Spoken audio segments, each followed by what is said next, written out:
తిరుమల తిరుపతి దేవస్థానానికి జోలికి వెళ్ళినోడు ఈ ప్రపంచంలో మన ఆంధ్రప్రదేశ్ సీఎంలో అయితే ఎవరూ లేరు. అంటే ఇది ఎందుకు చేశాడంటే 7 కొండల మీద యేసునాథుని పెట్టాలన్నది ఈయన ఆలోచన.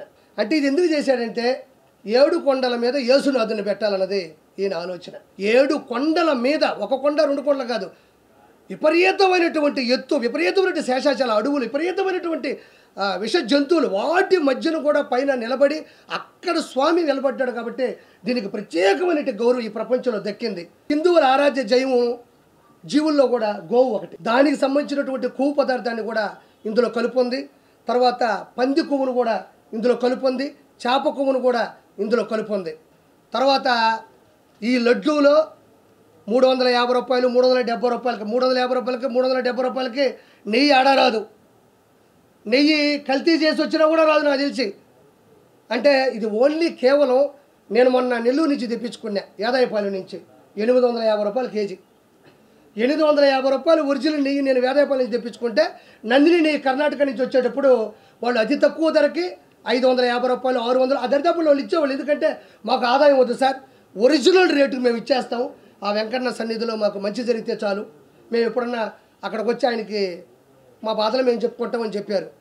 అంటే ఇది ఎందుకు చేశాడంటే 7 కొండల మీద యేసునాథుని పెట్టాలన్నది ఈయన ఆలోచన.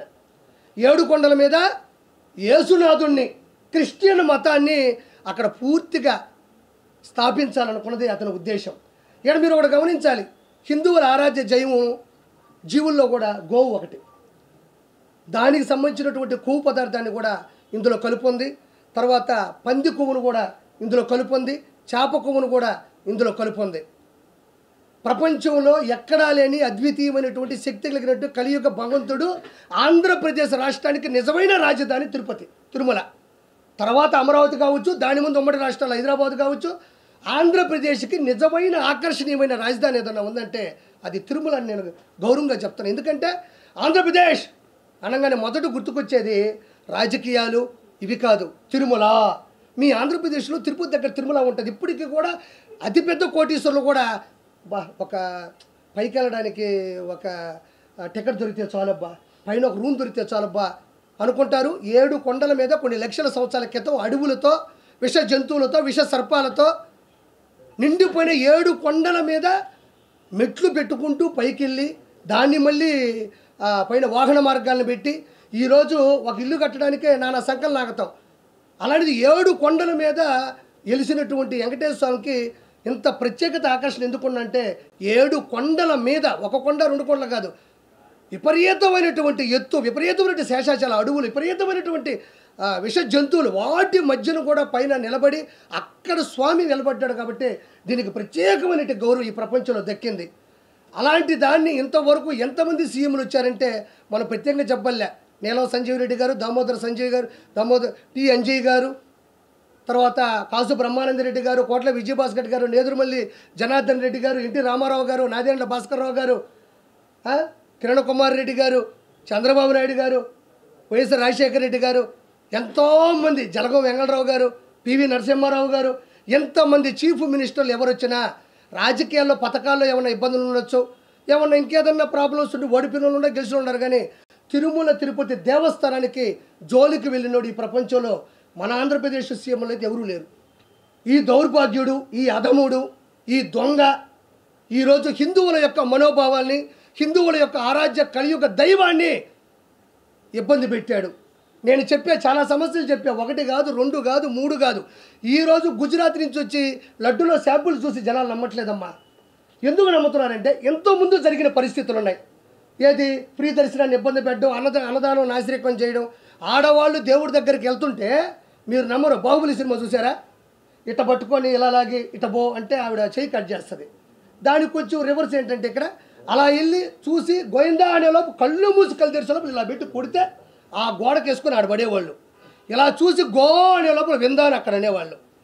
అంటే ఇక్కడ గోవింద అనాలి దేవుడు చూసేలోపు. అంటే దేవుడు సరే, మనం కంపార్ట్మెంట్లో ఇబ్బంది పడ్డాం, సర్వదర్శన క్యూలో ఇబ్బంది పడ్డాం, కింద నుంచి పైకి నడిచి వచ్చేటప్పుడు ఇబ్బంది పడ్డాం. సరే ఇంకెందుకు ఇవన్నీ వద్దు, ప్రభుత్వం మారుతాదేమో, సరే పరిస్థితులు ఇట్ట దేవుణ్ణన్నా చూద్దామని వస్తే పాపం కింద నుంచి నడిచి అని చేస్తే ఆడకొచ్చి దేవుణ్ణి చూసేలోపే ఇట్ట పెట్టి ఒక మంచి బౌన్సర్లు, రౌడీలు, వైఎస్ఆర్సీపీ గోండాలు క్రిస్టియన్ మతస్థులు ఉండేటువంటి కొవ్వు ఎగిరిన వాళ్ళందరూ కూడా పైనే ఉండి ఇట్టబెట్టి చూసారు, ఇట్టబెట్టి కుడితే గాల్లో సినిమాలో డూపులు ఎగరతారు కదా, అట్టెగిరి ఆ మూల పడితే నేను చెప్పిన మాటలు కాదు ఇవి. మీరు ఒకసారి యూట్యూబ్లోకి వెళ్తే తిరుమల తిరుపతి దేవస్థానంలో పడ్డ ఇబ్బందులు కానీ చూస్తే మీరు అల్లాడిపోతారు. లడ్డు ఎంత సైజు ఉండాలో ఆ సైజు ఉండేది కాదు. పొరపాటును ఎవడైనా అడిగాడా అంటే మీకు తెలియదమ్మా, తిరుమలలో కూడా ఒక జైలు ఉంటుంది, అది మనకి ఎవరికి కనపడదు. ఆడకెళ్ళి కుక్కను కొట్టి కొడతారు.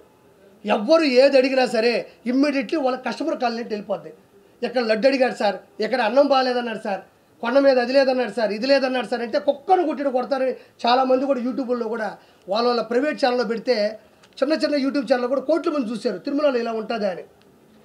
ఒక రాష్ట్రం, 2 రాష్ట్రాలు, 3 రాష్ట్రాలు, అన్ని రాష్ట్రాల్లో కూడా దీని మీదే గొడవ జరిగింది.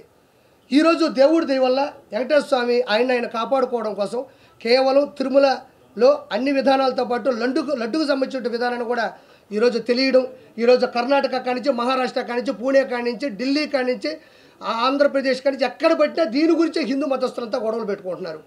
కేవలం ఏంటంటే ఆయన క్రిస్టియనిజం బతకాలా, 7 కొండల మీద వెంకటేశ్వర స్వామి ఉండకూడదు, ఇదేదో భలే ఉంది, క్రిస్టియనిజంను పెంచాలంటే 7 కొండల మీద మన దేవుడిని కూడా ఈ మధ్యన చూస్తున్నారు మీరు. హిందువులు దేవాలయాలాగే దేవాలయాల్లో జీసస్ని పెట్టడం, ఆయన మీద శ్లోకాలు రాయడం, పాటలు పాడడం, కోలాటాలు చేయడం చూస్తున్నారు ఈ మధ్యన మీరు. హిందూ దేవాలయాల పోలికతో జీసస్ కూడా అవే చేస్తున్నారు. ఆయన నేను తప్పు అనడంలే, అంటే ఇది ఇంకా పెట్టరేగిపోతుంది. హిందువులు చాలా బలంగా ఉన్నారు, మనం కూడా ఏం చేయాలంటే మన దోవలో వస్తున్నారు వాళ్ళు.